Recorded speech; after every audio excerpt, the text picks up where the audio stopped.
تعارف سورۃ الجن۔ بسم اللہ الرحمن الرحیم۔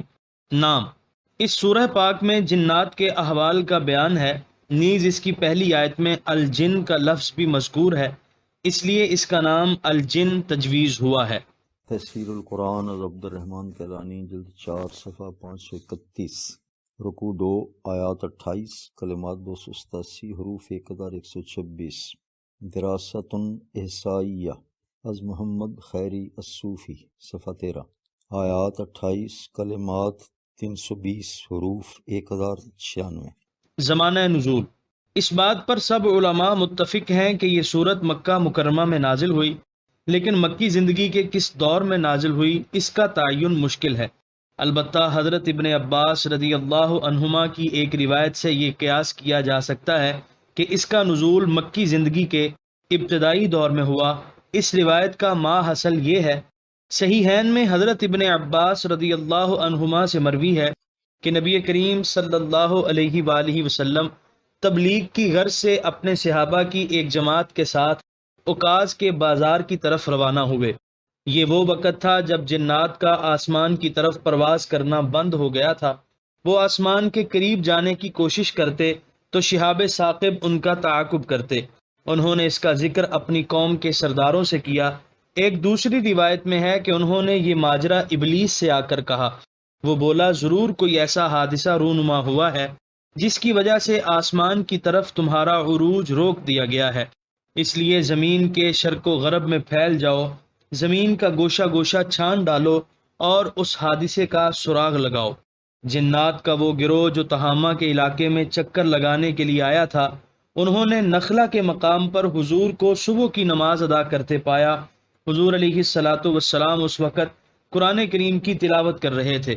انہوں نے جب کلام الہی سنا تو کہنے لگے، بخدا یہی وہ چیز ہے جس کی وجہ سے ہمیں روک دیا گیا ہے۔ پھر وہ اپنی قوم کی طرف گئے اور جو سنا تھا انہیں جا کر بتایا اور اپنے ایمان لانے کا اعلان کر دیا۔ اللہ تعالیٰ نے یہ سورت نازل فرمائی اور اپنے حبیب کو جنات کی آمد اور ان کے دیگر احوال کے بارے میں آگاہ کیا۔ اس روایت میں غور کرنے سے پتہ چلتا ہے کہ مکی دور کی ابتدا ہی میں یہ واقعہ روپذیر ہوا ہوگا، کیونکہ جنات کی آسمان کی طرف پرواز نزول وحی کے ساتھ ہی بند کر دی گئی تھی۔ حضرت ابن عباس رضی اللہ عنہما سے ایک دوسری روایت بھی ہے جس میں طائف سے واپسی کے وقت نخلا میں قیام اور جنات کی حاضری کا بیان ہے۔ طائف کا سفر 10 نبوی میں پیش آیا۔ اس سفر میں حضور کے ہمراہ صرف زید ابن حارثہ تھے۔ یہ دو الگ الگ واقعات ہیں۔ آیات قرآنی سے بھی اس کی تصدیق ہوتی ہے، کیونکہ اس صورت میں جن جنات کا ذکر ہے وہ مشرک اور بے دین تھے، اور جن کا ذکر سورہ احقاف میں ہے وہ انبیاء اور آسمانی کتب پر ایمان رکھنے والے تھے۔ کتب احادیث میں جنات کی حاضری کے بارے میں متعدد روایات ہیں۔ محدثین کی تحقیق یہ ہے کہ جنات 6 مرتبہ حضور علیہ الصلاۃ والسلام کی خدمت عالیہ میں حاضر ہوئے۔ ان میں سے ایک کا تذکرہ حضرت ابن مسعود رضی اللہ عنہ نے کیا ہے۔ فرماتے ہیں، ایک روز نبی کریم صلی اللہ علیہ وآلہ وسلم نے عشاء کی نماز ادا کی، مسجد سے باہر تشریف لے آئے، پھر میرا ہاتھ پکڑا اور چل پڑے، یہاں تک کہ ہم ایک مقام پر پہنچے تو حضور نے مجھے ایک جگہ پر بٹھایا اور میرے ارد گرد ایک خط کھینچ دیا اور فرمایا کہ تم اس سے باہر ہرگز نہ نکلنا۔ چنانچہ میں وہاں بیٹھ گیا۔ کئی لوگ میرے پاس سے گزرتے رہے۔ حضور سحری کے وقت تک واپس تشریف نہ لائے۔ پھر مجھے طرح طرح کی آوازیں سنائی دینے لگیں، یہاں تک کہ حضور پہنچ گئے۔ میں نے عرض کیا، میرے آقا، رات بھر آپ کہاں تشریف فرما رہے ہیں؟ فرمایا، مجھے آج جنات کو اسلام کی دعوت دینے کے لیے بھیجا گیا تھا۔ میں نے دریافت کیا، یہ آوازیں کیسی تھیں؟ فرمایا، یہ ان جنوں کی آوازیں تھیں، وہ مجھے الوداع کہہ رہے تھے اور سلام عرض کر رہے تھے۔ جنات کی حقیقت: جن جمع ہے، اس کا واحد جنیٌ ہے، جس طرح روم کا واحد رومی ہے۔ اس لفظ کی تشریح کرتے ہوئے علامہ راغب اصفہانی لکھتے ہیں، کسی چیز کے حواس سے پوشیدہ ہونے کو جن کہتے ہیں۔ انہوں نے اس مادے سے کئی مشتقات کا بھی ذکر کیا ہے، ان سب میں یہ معنی موجود ہے۔ ماں کے شکم میں جو حمل ہوتا ہے اس کو جنین کہتے ہیں، دل کو جنان کہتے ہیں جو سینے میں پوشیدہ ہوتا ہے۔ مجنتن ڈھال کو کہتے ہیں جو انسان کو دشمن کے وار سے چھپا لیتی ہے۔ اس لفظ کی لغوی تحقیق کے بعد علامہ مذکور لکھتے ہیں یعنی روحانی مخلوق کی 3 قسمیں ہیں۔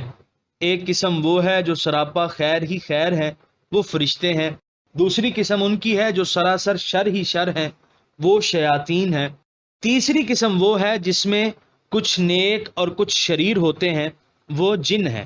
علامہ ثناء اللہ پانی پتی نے جنات کی حقیقت کے بارے میں اہل سنت کی تحقیقات کا خلاصہ بائیں الفاظ رقم فرمایا ہے، یعنی جن اجسام ہیں، ان میں ارواح ہوتی ہیں جس طرح حیوان، یہ انسان کی طرح عقل مند ہوتے ہیں، لوگوں کی آنکھوں سے پوشیدہ ہوتے ہیں، اسی لیے انہیں جن کہا جاتا ہے۔ ان کی تخلیق آگ سے کی گئی ہے جیسے آدم کی مٹی سے، ان میں نر مادہ بھی ہیں، ان کی اولاد بھی پیدا ہوتی ہے، لیکن فرشتے نر مادہ نہیں ہوتے۔ جنات، شیاطین اور ملائکہ کا وجود شریعت سے ثابت ہے، لیکن فلاسفہ ان کا انکار کرتے ہیں۔ ہمارے متجددین جنات کے وجود کا انکار کرتے ہیں۔ ان کا خیال ہے کہ جنات کے بارے میں جو قصے اور واقعات زباں زد عوام ہیں، یہ سب توہمات کی گلکاری ہے۔ قرآن کریم میں جن کا لفظ جو مذکور ہے، ان کے نزدیک اس سے مراد کوئی علیحدہ مخلوق نہیں، بلکہ انسانوں کے ان گروہوں کو جن کہا گیا ہے جو جنگلوں، صحراؤں اور پہاڑوں میں آباد ہیں، دوسرے لوگوں سے الگ تھلگ ویرانوں میں اپنی زندگی بسر کرتے ہیں، کیونکہ عام آبادیوں میں وہ دکھائی نہیں دیتے اور نگاہوں سے اوجھل رہتے ہیں، اس لیے انہیں جن کہا گیا ہے، اور یہی جن کا لغوی مفہوم ہے۔ یا جنات سے وہ انسان مراد ہیں جو کھل کر قرآن کریم سننے کی جرت نہیں کرتے تھے، بلکہ لوگوں کی نگاہوں سے چھپ چھپ کر قرآن کریم سننے کی سعادت حاصل کیا کرتے تھے۔ بہتر ہے کہ ہم اس نزاع کے تصفیہ کے لیے قرآن کریم کو ہی اپنا حکم تسلیم کریں۔ اگر قرآن کریم کی آیات سے یہ پتہ چلے کہ جن انسانوں کے ہی بعض گروہ ہیں، تو پھر ہمیں تسلیم کرنے میں ذرا تامل نہ کرنا چاہیے، اور اگر قرآن کریم کی متعدد آیات ان کے علیحدہ مخلوق ہونے کی شہادت دیں تو پھر ہمیں انکار کی جرت نہیں کرنی چاہیے۔ قرآن کریم میں جنات کا ذکر ایک بار نہیں، بار بار آیا ہے۔ ان مقامات کا آپ مطالعہ فرمائیں، حقیقت خود بخود کھل کر سامنے آ جائے گی۔ سب سے پہلے سورۃ الرحمن کی یہ آیتیں پڑھیں۔ خلق الانسان من صلصال کالفخار وخلق الجان من مارج من نار۔ ترجمہ: انسان کو ٹھیکری کی طرح بجنے والی مٹی سے پیدا کیا گیا ہے اور جنوں کو آگ کے شعلے سے پیدا کیا گیا ہے۔ اگر جن نوع انسانی کے بعض افراد ہی ہوتے تو ان کی تخلیق بھی مٹی سے ہوئی ہوتی، حالانکہ قرآن بتا رہا ہے کہ جنات کی پیدائش آگ کے شعلے سے ہوئی۔ جب دونوں کا مادہ تخلیق جدا جدا ہے تو پھر جنات کو نوع انسانی کے افراد کہنا کیسے صحیح ہو سکتا ہے؟ اس چیز کو قرآن کریم میں متعدد مقامات پر بیان کیا گیا ہے۔ جن و انس کی تخلیق کی غرض و غایت بیان کرتے ہوئے فرمایا، وَمَا خَلَقْتُ الْجِنَّ وَالْإِنسَ إِلَّا لِيَعْبُدُونَ۔ ہم نے جنوں اور انسانوں کو اپنی عبادت کے لیے پیدا کیا ہے۔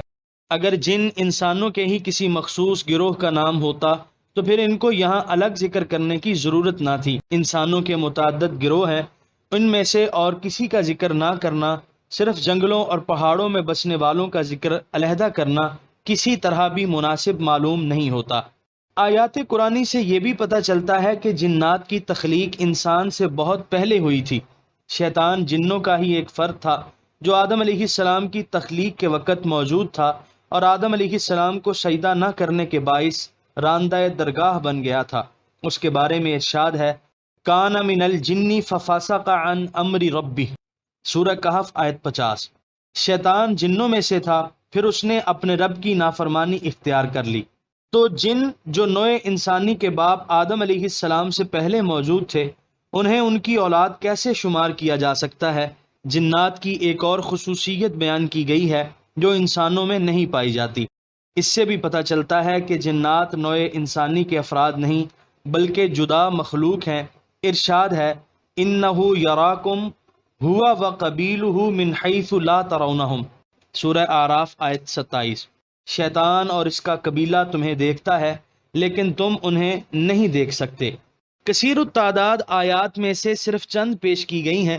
اگر آپ غیر جانبداری سے ان کا مطالعہ کریں گے تو آپ کو تسلیم کرنا پڑے گا کہ انسانوں کی طرح جن بھی ایک علیحدہ مخلوق ہیں۔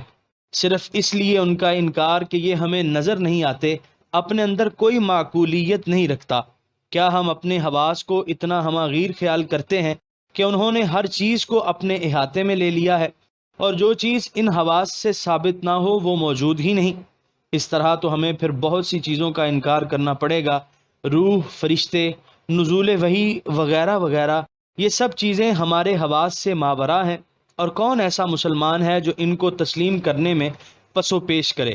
مضامین: پہلے رکوع میں جنات کے اس خاص گروہ کے حالات بیان ہوئے ہیں جسے نخلا کے مقام پر حضور سرور عالم علیہ الصلاۃ والسلام کی زبان مبارک سے قرآن کریم سننے کی سعادت نصیب ہوئی تھی، اور اس کی وجہ سے جو انقلاب ان کے افکار و نظریات میں رونما ہوا تھا اور جس جرأت سے انہوں نے اپنے ایمان لانے کا تذکرہ کیا تھا، اس کی تفصیلات بیان کی گئی ہیں۔